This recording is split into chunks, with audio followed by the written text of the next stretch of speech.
Welcome to the Author Revolution podcast, where change is not just embraced, it's celebrated. I'm Carissa Andrews, international best-selling author, indie author coach, and your navigator through the ever-evolving landscape of authorship. Are you ready to harness the power of your mind and the latest innovations in technology for your writing journey?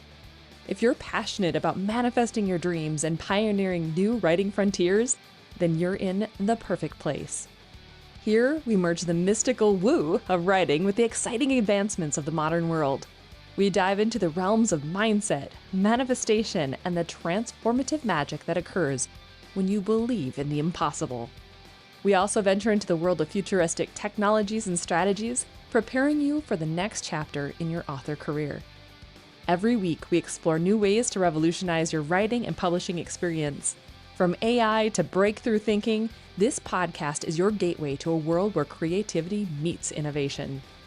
Whether you're penning your first novel or expanding your literary empire, whether you're a devotee of the pen or a digital storyteller, this podcast is where your author revolution gains momentum. So join me in this journey to continue growth and transformation. It's time to redefine what it means to be an author in today's dynamic world.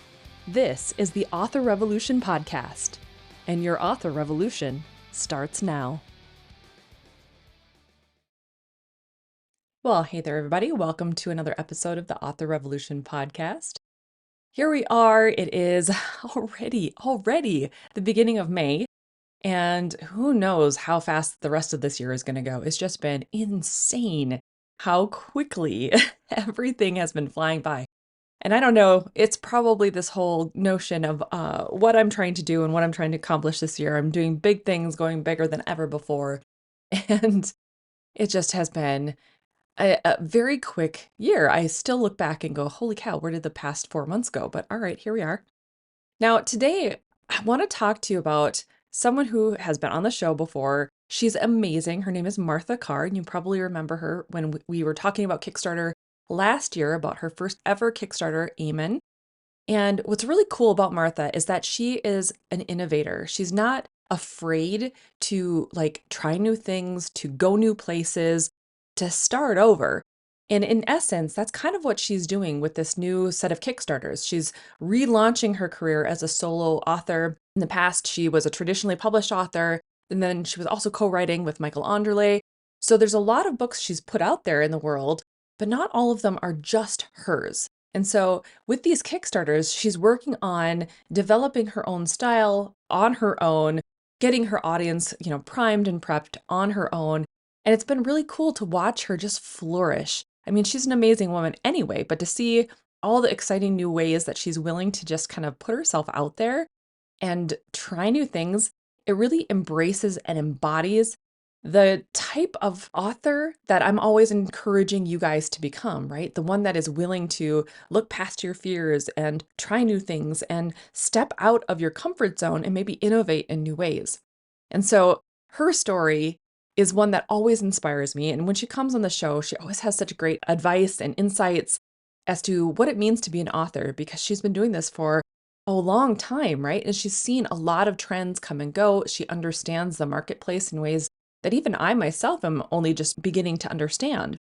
So if you want to hear some awesome insights about Kickstarter, about how to innovate your author career, how to connect with your readers, this is going to be the episode for you, trust me. All right, guys, without further ado, let's get into the talk with Martha.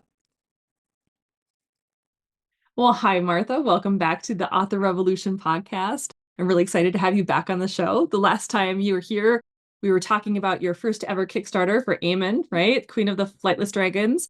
So I'm excited to see what you have going on. What were some of the surprising lessons that you had from that campaign? I found out a few surprising things. One is how supportive people can be of authors. So that was a really nice surprise. And how complicated a Kickstarter is. It's a lot more work than maybe it looks like to people who are joining in. And we used BackerKit and should have started that earlier in the process. So we learned about that. Shipping was a fun little treat to figure out. Right. But the whole Kickstarter thing was a lot of fun because it's much more engaging with whoever's purchasing or pledging for the books or the various things. So, unlike Amazon or Barnes and Noble, where you don't know who bought the book, you know who bought it because you're shipping it to them. Right. And they will write to you and tell you what they thought and if they liked it and how excited they are. Or yeah, fortunately, that's all I got. But I mean, they can tell you anything. Yeah. And so it's a much more personal way to do business, and I kind of liked it. Yeah. Was it something that when you were finished, you were like, okay, that was worth all the stress? I'm assuming it was. Yeah, because It now you're doing was. And another one. yeah. And also, if you're going to be in this business, then nothing is going to be easy. You may hit a stretch where you know it so well that it's gotten easier, but it's also going to change on you. So it's more like pick the thing that speaks to you the most because there's going to be stress no matter what you do. And Kickstarter speaks to me because I like the idea of that interpersonal relationship. That's kind of what fans know me for too, because I do the author notes at the back of every book. Sometimes they review the author notes instead of the book, which is fine. That's so funny. And you're like, what? Like, what just happened? Yeah, that's good. That's good. It's all good. But yeah, and also with Kickstarter, you can offer your previous books at the same time you can offer. We're doing on this Kickstarter, there will be tattoos, fractal tattoos based on the book. Cool. Yeah, dragon and snowflakes. And then we're offering the things that came the first time if you didn't get to chime in and you wanted those enamel pins, which were really popular, which was surprising. Those will be available as add-ons. So yeah, Kickstarter Cool. gives you the opportunity to do a lot more things than say going to Amazon or Barnes and Noble. Right? Because you kind of get to mix and match like the not Mhm. only like all of your backlist, the new book that you're trying to promote, but then merch into the whole process as Yes. well. That's really cool. Yes. Yeah. Yeah. And also, the attitude is one of we are pledging. So we're helping this person get out there and do something different. You'll see a lot of people do very, very customized special editions that you cannot do on Amazon. Right. And yeah, and Kickstarter also, they'll set a pledge limit. Like if I don't get here, then I can't do it. So it makes it possible to offer those special editions because you know, okay, if I don't have the support, at least I don't suddenly have to come up with the money to do it for these handful of people. So Yeah. yeah. Yeah, that Hmm. makes a lot of sense. Are your books like that? Are you designing them that way? Or are you just trying to, because I know other authors will just launch the book and they're just trying to get it out into the world. How are your books in that spectrum? I have a little bit of everything. I have not gone as far as some people have, which are gorgeous, like leather and the painting on the side. But there is a special edition book that is the old-fashioned hardcover where it weighs something in your hand and it's Yeah, signed. So yeah, if you're, I know, people like to collect books. And last time too, a lot of people bought the paperback and the special edition. And I get it. You're going to keep the special edition and not crack that spine. And you're going to read the paperback. right. And so, yeah, there's a little bit of everything with original art. If you like to see what everything looks like as you're reading on your Kindle or whatever your device is. So there's something for everyone in there. That is so cool. So obviously now Mhm. you're launching the second Kickstarter, so it's for book two, which is Correct. Lacer, right? Queen Correct. of the Flightless Dragons. So Correct. when does this Kickstarter, the new Kickstarter, go live? It goes live on May 1st for 3 weeks. And Lacer is a Gaelic word for fire. And it's a trilogy. So this is the middle of the story. It's kind of a romantasy. There's romance and there's action adventure because I really like a plot. I'm very big on a very strong plot and not just giving over to the romance. Yep. But there's Harry and Willow to check in and see how they're doing. And this one, Willow's bringing the fight to them. It's the whether or not the regime will win, and she's discovering whether or not she can ask for help. Awesome. What a great like evolution of the story though. So good. Mhm. Okay, so when it comes to the feedback that you received from the first Kickstarter, has there been anything that has influenced the way that kind of you alluded to it, I'm assuming that there is, that Mhm. has influenced the way that you're launching this new Kickstarter? Absolutely. And also from watching other people's Kickstarters, what I really gained from it is much like traditional publishing, where you have to have all of your marketing set up before something launches, Kickstarter is kind of the same. And it's necessary to have interviews, podcasts, shout outs, newsletter swaps all set up beforehand and planned out over the time period you have a Kickstarter, not bunched up toward the front or the end. I Right. noticed some of it was pure luck where somebody would say, "Hey, can you want to be on our podcast?" And it was right in the middle, and it was great. And I noticed that I had a steady climb the whole time, whereas other people will report it's the beginning and the end. And that makes perfect sense. If you're not out there talking to new people during the middle, then of course no one is, because your fans are going to jump in right away, or some will forget. And then when you remind them at the end, they'll come back. That Yep. middle section is devoted to whoever doesn't already know you. And that's the approach to take is I used influencers who talked about the book. That was a big help. Podcasts were a big help. And then shout outs from author friends, but stack it along the middle so that there those all those people who have no idea who you are get to know you. That's the benefit of Kickstarter. You have thousands and thousands and thousands of people passing through looking for something. And this time frame that you have is when you can try and bring in new eyeballs of people who didn't know you at all. Yeah, that's so smart. That really makes a lot of sense too, because even like with a normal launch for, other things, not just Kickstarters, but that middle phase is usually where things are like a lot quieter. And so then you have those like with Kickstarter, I'm assuming you've done like the layered things where it's like you reach your stretch goals and now you have something new open up. Yeah, Oh, yeah, there are stretch goals, but to hit those stretch goals, really, the middle section is going to be about who does not know you, not right. who already does. And so there's two mindsets. Yeah, you have to let all your fans know and repeat it for them and remind them. But what have I done in order to get brand new people? And also, the main character in this book is a girl gamer. And girl gamers are kind of not represented in fiction very much. I'm a girl gamer. Oh, And so that's the crowd I'm also trying to go for. And Kickstarter is the largest seller of tabletop games, not Walmart, not Costco, oh, not good. Amazon. Yeah, so there's a potential there for a lot of new people, men and women. I've gotten some great reviews from some male gamers who really appreciated that the gamers are the heroes in this story and they're accurately represented. So yeah, Kickstarter is a great place to go and spread your wings further if you're established to a new audience, or get known if nobody knows who you are, and to grow. That's so good. Yeah, I remember us talking about that last time too, about like when you're a new author, or if you have a backlist and people have never heard of you because Kickstarter has such a vibrant community. Have you been able to leverage their community as well? Like with the last project, obviously we haven't started this project yet, but were you able to leverage their community? Yes. Yeah, I was very fortunate. It got a project we love and it went out in Good. their newsletter to everybody. So that's So good. yeah, that's hundreds of thousands of people who got to take a look. And yeah, so I was able to.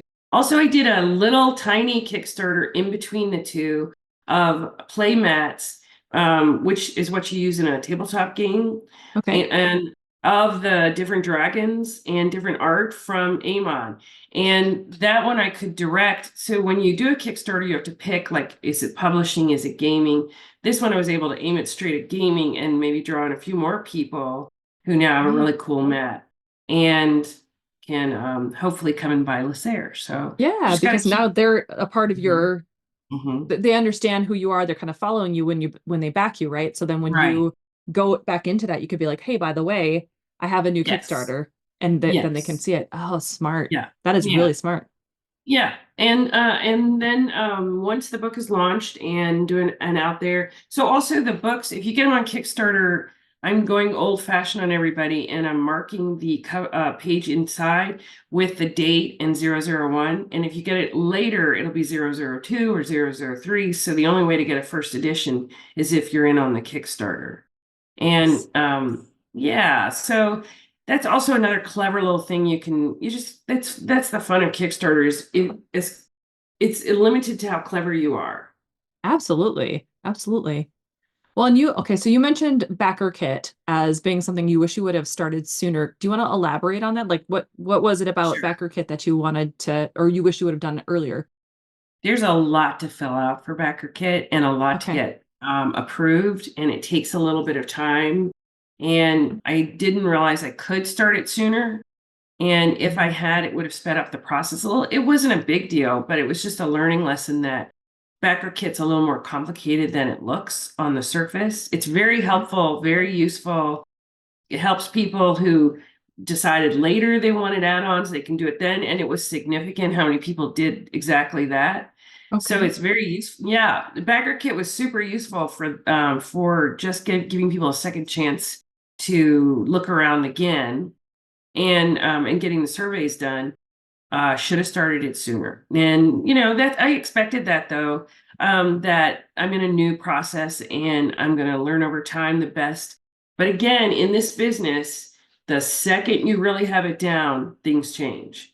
Right. And Yeah. right. Yeah. So it's anxiety producing if you think it has to stay the same because it's working well for you, because it will not. You just have to trust you figured it out before, you'll figure it out now. There'll be some rough moments, there'll be some great moments. You just kind of keep Yeah. going. Yeah. It's always interesting in this marketplace. There's always something that's shifting. I mean, look at how AI has changed so much in the Yeah. past year. I mean, it's been incredible. As soon as you think you know what your process looks like, something comes along and goes, "Do you really though?" Right. Do you remember BookBub when everybody was panting over BookBub and wanted a Hmm. BookBub, and that's all you heard, and it just kind of went by the wayside? I don't, some people are Yeah. still doing it, but Yeah. and Kindle Unlimited was the thing for years and years, and now people are starting their own stores. Yeah. And Ream is a new hot little thing that people are grabbing onto. Yeah. And what that tells me is there's going to be lots of shiny objects. So I look for the shiny object that speaks to me. And I try not to look at all the others because they're all good. It's not that one is better than the other. It's what suits my personality and what I'm doing and budget and everything else. And budget Yeah. will vary. I mean, some years you'll have a big budget, some years you won't. Right? Yeah. And that's so smart too. Like taking on the things that call to you instead of spreading yourself too thin to try everything all at once. Yeah, Because that then won't you work. just, yeah, you just get burnt out and then you don't like what you do and you end up quitting. So that's not fun. And it's also probably a sign, for me at least, I'll speak for myself. It's a sign that I'm not trusting what I'm doing if I'm doing too many things. And Mm, I really need to get centered first and pick. And then be willing to hang in there till it does catch on, or keep, adjusting until it does catch on. But it's always a building process. And I'm venturing out on my own with this new trilogy, as I mentioned the first time. yeah. So for me, in some ways, this is brand new territory. And I have to keep reminding myself, behave as if you're new. Yeah. And then everything is a success instead of saying, why isn't it like that? That could Mm, kill the joy. And oh, instead, yeah. I'm going to have to like say, yeah, I do have an audience, but in some ways I'm brand new. So we're going to build from here. Yeah, absolutely. Well, and I think it allows you to innovate a little bit where like if you just assume, well, everyone should know about me because, I've been around for however long or I've earned Right. these other accolades. Now you're not centered enough, like you just said, to see the opportunities that are right in front of you as if you were Mhm. that new author. Because I mean, just in the past 12 years since I've been publishing, so much has changed and so many interesting new things have come along and you could latch onto one small thing if you were just paying attention and it sounded like fun that would revolutionize Mhm. everything you're doing. Yeah. Kickstarter being one of them. Kickstarter being one of them. And as much as I love Kickstarter, I am realistic enough to realize that somewhere down the road, we will clog that drain and, and we'll all move on to something else, or Kickstarter will morph into something else. Frankly, Kickstarter started as a place for people to start brick and mortar businesses and I mean, a more traditional business. And we little writers, we're very crafty, and somebody spotted an opportunity and dove in there. And it wasn't Yeah. until Brandon Sanderson that Kickstarter caught on that we were Mhm. there already. Yeah. So something new will come along, or Kickstarter will morph, and we will all charge the gate again. Right. Well, I kind of feel like it kind of ebbs and flows too. Like someone like Brandon Sanderson comes in, changes the dynamic. The early adopters come rushing in, but if it didn't Yeah. feel good to them or it was too much work or the whatever, like for whatever reason, the ones that aren't willing to add that to their process, they'll fade away. And so then it Yes, almost needs that absolutely. resurgence of interest again before another batch of Yes. people come doing Yeah. all the things.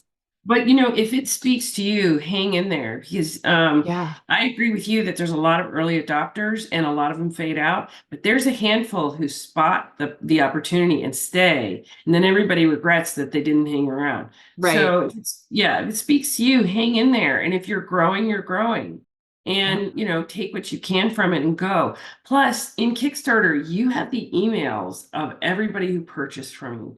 That is gold and on top of whatever you manage to do for the Kickstarter. And you've got that forever. So you yeah, can continue to build an audience and start your own store and let all those people know. So sometimes getting email addresses is worth just as much as the book you just sold. absolutely. Yeah. Well, and you can tap back into that audience even if you don't Yeah. want to email them necessarily. You can do it through Kickstarter where you're putting another Yes. update and just being like, "Hey guys, it's been a while since my last Kickstarter, but guess what? I have this new blah, blah, blah, whatever." It's like you always have that opportunity where you're just targeting specifically them too. It's a Yeah. really neat process for sure. I noticed Brandon Sanderson is doing that because one of the things he gave on that historic Kickstarter for 40 some million was a 12-month box, which was brilliant. So now he's going back every month and revealing what the box was. So everybody gets an updated email and Yeah. he's able to say, I've got a new project. Here it is. And it's a huge list, clearly. Yeah. Yeah. And Mhm. that's like it's so smart to then be able to go back to it and utilize it when you can. I mean, why wouldn't you Yeah, do that? It just makes so much sense, right, right? right. So what aspects of this latest book then do you think will excite your existing fans to or even attract new readers? Like what are you hoping that this Mhm. book is going to bring to the table? So I always bring magic to the table, but for me, magic is something that I think is all around us all the time. It's set in Austin, Texas, which is where I live. And so I always like the idea that we're just unaware of our potential. That's basically what I'm saying. And if Yeah. we came together, we could figure it out. And, you throw in dragons and my usual snarky sense of humor and the romance between Willow and Harry, the borrower. And Austin is full of so many weird places. Like in Amon, my friends and I went and researched every speakeasy, and we didn't even So get to cool. them all. Oh There are my so gosh. many. Yeah, there's so many in Austin. Some you needed to know what button to push. You had to make a weird reservation. One was in a parking garage, and you really had to be confident you were in the right place because nothing told you you were close to a speakeasy. They had used the Oh old cool. valet office for this cement parking garage. It's literally a parking garage. And inside the valet office is now a little bar. And Oh, it's in Amon now too. oh And good. so, yeah, so there's a museum that's in LaSalle in Austin that's old creepy dolls. And Sounds like something one of my friends would really love. She was a big creepy. In fact, she wrote a book called Creepy Dolls. oh, yeah. Then Yeah. she would love Austin because I've also seen people do weird front yard crushes at Christmas time using creepy dolls in Oh my Austin. goodness. A whole street worth of people did them together. Oh, that's So, hilarious. yeah. So Austin is a great place to set something that's magical and you don't know what's right around you because it's kind of the vibe of the place. I was in the parking lot at the grocery store and somebody you could tell had hand painted their car to look like a cheetah. And Wow. and I appreciate that effort all the time. That is so So interesting. We had a car for the longest time in a little town called Brainerd here in Minnesota, and it was affectionately known as the carpet car because someone had like outdoor carpeted their yeah, station wagon. yeah. Yeah, And it was and like, people expect that in Austin, and nobody will bat an eye. We will just kind of maybe take a picture and appreciate that this is somebody's artistic. Okay, all right, I got you. yeah, And that's kind of what the book is like as well, is this sense of everybody's okay. Can we please work together? And throw in some magic and a lot of epic battles and some romance and I love that. dragons. I love that. That's so cool. I always admire when people can take a normal place and add the magic layers onto it. I think that's so interesting Yeah. to me because when I think we talked about this in one of the last conversations we had, it's like when I create worlds for my fantasy, it never occurred to me to really make real places because it was like it felt like it was so outside of like the norm. So I would take a real place and give it a slightly different name or something along those lines. And I all of a sudden I'm like, it was after you and 20 books. Can't remember who was talking about. Maybe it was you. Did you do a talk on urban fantasy and layering? Oh, I'm Um, sure, yeah, Craig and I are old friends, so I talked yeah. about a lot of things. So it But was yeah, interesting. layering is, yeah, and just this idea that it could be you that's magical and you just haven't woken up yet, and Right. that's around you too, and that there's help to figure it all out as well, and it can be fun and hilarious. Yeah, I love that kind of story. I love I do that kind of too. story. I'm always hunting for it too, as well, so that I can read it somebody else's. Me Yeah, too. Me too. I think that that aspect of taking that trope of the chosen one where they have to wake up and realize that they're yeah, yeah, magical, that's always been a big part of my storyline as well. For whatever reason, probably because of the way that I view the world as well, like manifestation and mindset work and how we are truly untapped potential in so many yeah. ways. And so I love bringing that to the fiction parts of my worlds as well. So I'm the same. I'm always looking for books like that. It's so good. And that's what books, no matter what they are, do for anybody is it expands your view, my view of the world. I mean, I find out how other people live, what's possible. And I've heard people say that books save their life because, they may have lived where they weren't well thought of for whatever reason. And books taught them that this is not the whole world. And for some reason, Yeah. we as human beings tend to think everything is like what we know. Right? Even though we kind of know better, we don't. And fiction takes you out of that and says, no, there's a whole other possibility. And then add magic. Plus, and Nail, the third book in the series, will be out in June. And that's the culmination where Willow has to learn not only may she may be the chosen one, but nobody gets through this alone. Yeah. So I don't want to give anything away, but there's Found a whole family coming up. yeah. Yeah, good. Yeah. There's a whole process of how do you accomplish really great things and not lose yourself in the process. Right? Oh, that's Mhm. that's really good. What a good lesson to put in the story. Yeah, and for So good. authors. Yes, absolutely. Absolutely. Well, and I think it's so true when you look at the different we do. We think about things in the world and think everyone has the same thought processes. And then we're so confused when someone will blurt something out that is so like absurd. And you're like, why would you do that? Or, Mhm. your spouse doesn't think the same way you do or whatever. I remember the first time I wrote my first series and then the second, it wasn't meant to be a series, but it turned into a series. The second like set of books that I started writing I wanted to create a character that was different from me. And it was so hard from the author perspective to write someone so vastly different from myself. But Mhm. it was challenging and enlightening, like mindset wise, to be able to realize, oh my gosh, okay, there are people that are gonna respond opposite to what I would normally, or Oh and then it yeah. was kind of fun to play with that too, to play with that Yeah. concept. Yeah. So Yeah, I've interesting. also found out from doing book signings that I find out at the book signing what the book was really about for other people. I love Because that. they come up and they say that pretty much the same thing to you over and over again. And it's generally not what I thought.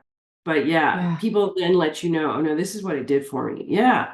Yeah. And sometimes the humor that I do just as an aside is all they'll talk about. And I think, okay, I didn't see that coming, but sure. So yeah, yeah. And people in when they come to talk to the author, they don't really come for the author to talk. They come to tell you what their experience with this world was because it's real, which is a super cool moment. And again, that's Kickstarter too. It used to be you had to show up in person, people show up, you talk. But Kickstarter, you can have a conversation back and forth. So also if somebody's watching this interview and they're a reader, this Kickstarter is a way for you to get closer to your favorite author like me or you as well and have Right. more conversation about what you liked, what you didn't like, what you'd like to see more of. Right? It's so good. And it gives you that direct line of communication in a way Mhm.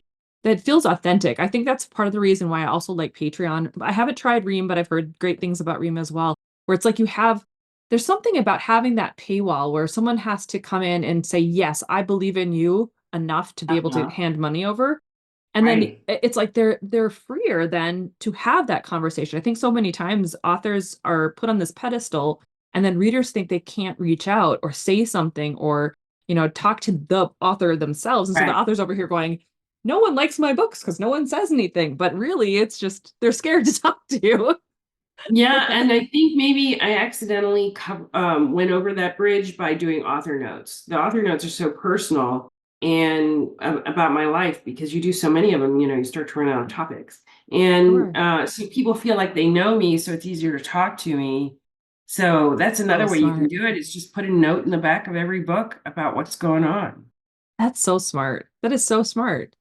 Mhm. Because like having that connection with your readers and vice versa is really kind of what we're all Everything. about, right? That's It's everything. And I've watched, it seems like the people who really work on creating a connection with their fans do better at, say, book sales than maybe those who don't. Also, yeah, during quarantine, I started something called Pizza Friday quarantine back in March of 2020. I love that. And I was going to do it until quarantine was over, which I thought was going to be 2 weeks. It's 4 years later, and we're still doing it, first Friday of every month. So cute. And I can't stop it now because now they're devoted to it. I think there'd be a revolution if I tried to stop Pizza Friday. They'd See, be up in anyone is welcome. arms, Yeah, lambasting and the door. they say that too. And it's the first Friday of every month on Zoom, so anyone's welcome. 5 people win a pizza, and because during quarantine you'd get a pizza delivered to your door. You didn't have to, and it was just a little way to like brighten someone's day. And but it also is a connection with the fans, with the readers who are right there on Zoom. And yeah, you just got to find ways that suit your personality, that you connect with readers, whatever it is. I hear there's a lot of Pizza Friday imitators out there now too, which is Ooh, great. how Yeah, awesome is that? You started a revolution yourself. accidentally. That's so great. I love that. Okay, so going back to Kickstarter then, and your Kickstarter Okay. experiences from Yep. both that you've been working on, what would you say has been the biggest challenge, and how have you adapted your strategy to meet it? The biggest challenge is getting all of the details ready for the Kickstarter in the story page so that it's interesting, it's new, it's fresh, it's informative, and it's not too long. And I think that's really what takes the most time. But you get it done. I mean, it's like you're writing 10 blurbs. Blurbs are the short description of the book for anyone Oh, who's not actually an author. It's our least favorite thing to do. We will write a 100,000 word book and then struggle over 20 words. yeah, And yeah, yeah. and Kickstarter is like doing that over and over again about 5 different times. Right. And that's probably the toughest part, but it's doable. It's all doable. It's just start soon, get it done. I always talk it out with a couple author friends. Sometimes they spit out some genius that really helps. So I guess too, don't do it alone. Get some people to look at it. They'll spot the thing that you're not seeing. Include graphics. Nobody wants to see a long block of Text. type. Yeah. Yeah. And go and film yourself talking about the book. It's okay. It'll be okay. Everybody expects you to be personal on Kickstarter. It's not supposed to be a slick commercial that will not work in your favor. So just do you. Yeah, I think that's so important. Being able to just kind of chill out and realize it's just Mhm. about sharing who you are, what you do, and why they're gonna love it.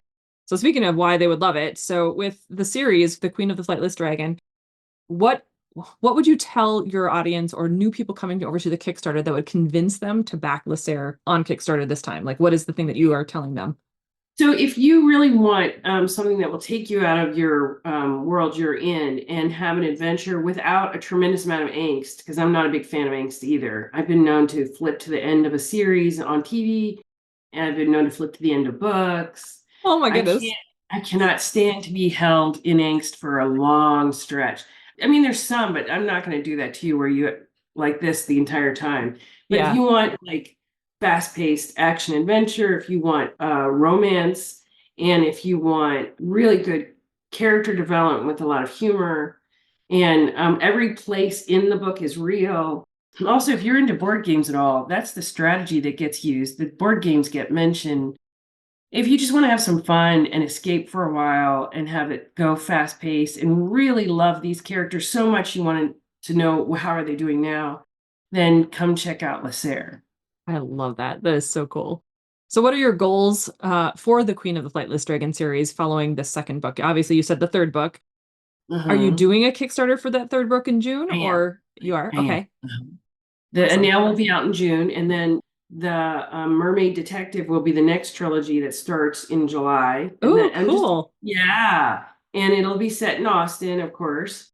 And my goal is to just keep writing fun books. I like to say I write recess. I think I mentioned that the last time, where you just get to have fun and laugh some and really care about the characters and maybe think a little and just feel better in your day. I don't want to make you feel worse. I actually want to help you feel better.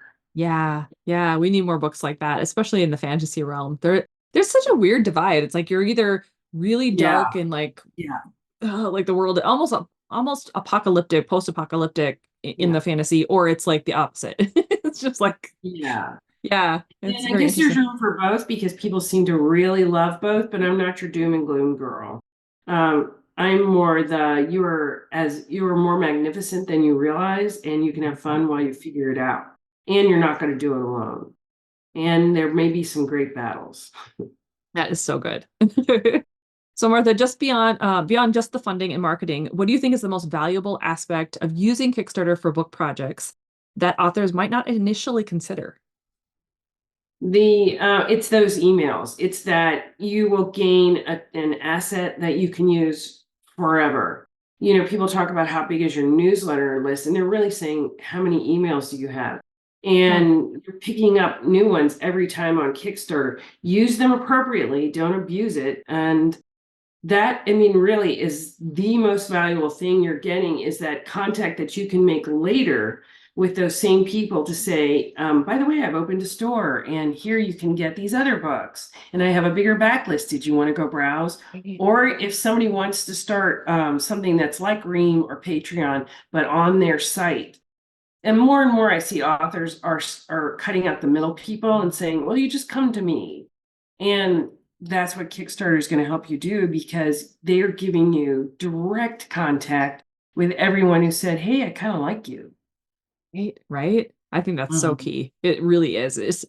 especially in this like era. It's so hard sometimes to think about like how do you get those initial new readers? Like it's a reader magnet. Oh, it's doing ads. Oh, it's doing all these things. And really it's that connection. Like how can you leverage your connection to your readers and which platforms or which ways feel like you are the most aligned with speaking to them, with being with them. And I think Kickstarter is Oh, great. yes. Also, if I was doing strictly the traditional places to go sell a book, I would have to buy ads each and every time to the same equivalent to reach the same people because I don't know who's bought the book. So that Yeah. never goes away. Kickstarter changes the whole story. Plus, something I'm Yeah. adding on this time we're doing a fun game that I can't reveal yet, but it'll become known soon. And it ends at Dragon Con Labor Day weekend in Atlanta. And Oh, cool. there'll be a special edition book of Amon with an extra story in it, a short story, and a special edition decal on the front. And it'll be available in my store after Dragon Con. But if you're headed to Dragon Con, which is one of the biggest fan cons for urban fantasy sci-fi. Look for me there and you can get a special book with an extra story and a discount. How awesome is that? That is super cool. What a great way to be able to leverage that con too. Mm-hmm. Amazing. Yeah. That is so Such good. a fun con. It's so fun. About at least 90% of the people there are in elaborate costume that you know they've been working on all year. And it's thousands and thousands of people. And they have all sorts of cool things going on, like Vulcan Poetry Slam. So the whole poetry was in Vulcan. And that's Cool. just one little, yeah, that's one event What does out of Vulcan have to do with dragons? How well, did that come together? it's sci-fi fantasy, urban fantasy. So they got it Okay. all. Oh, And gotcha.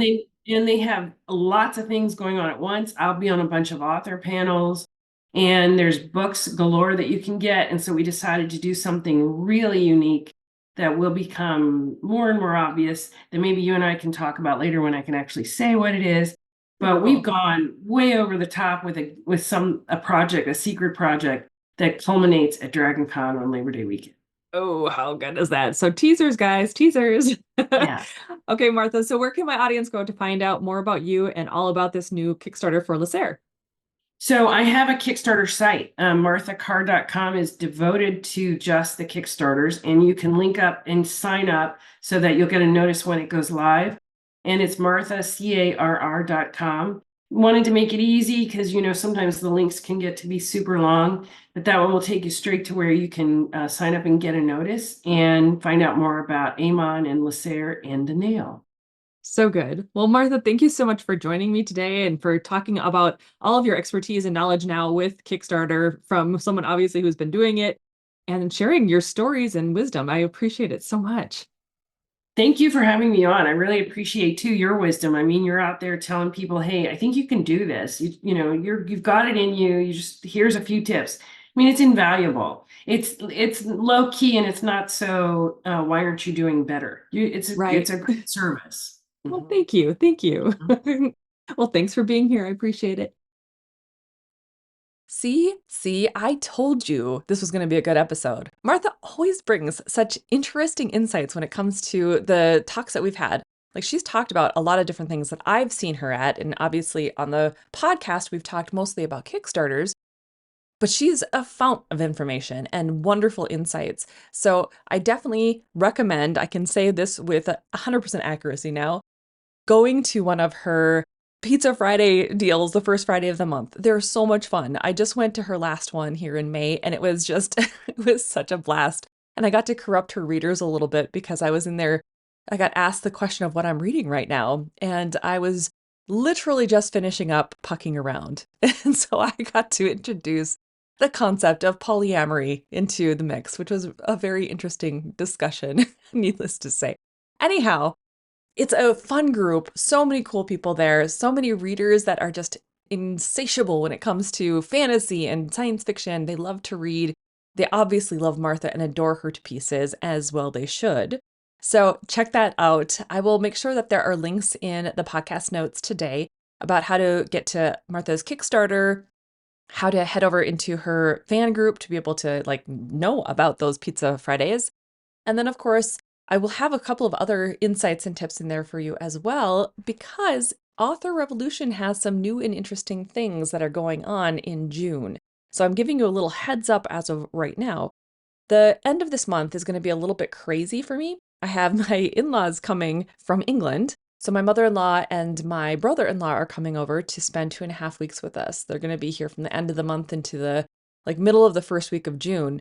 And right in the middle of that is my mother-in-law's birthday. And right in the middle of that is my son's graduation and his grad party and his best friend's grad party.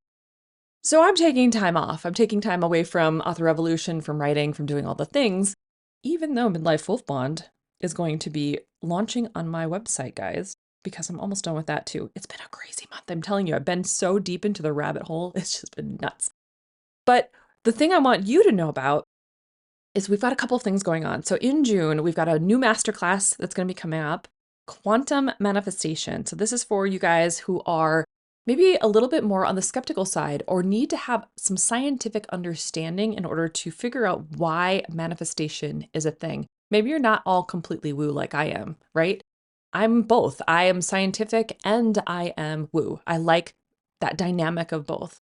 And so I understand things from quantum physics, from neuroscience, from manifestation, and why it all comes together and why it's all like language that's talking about the same thing.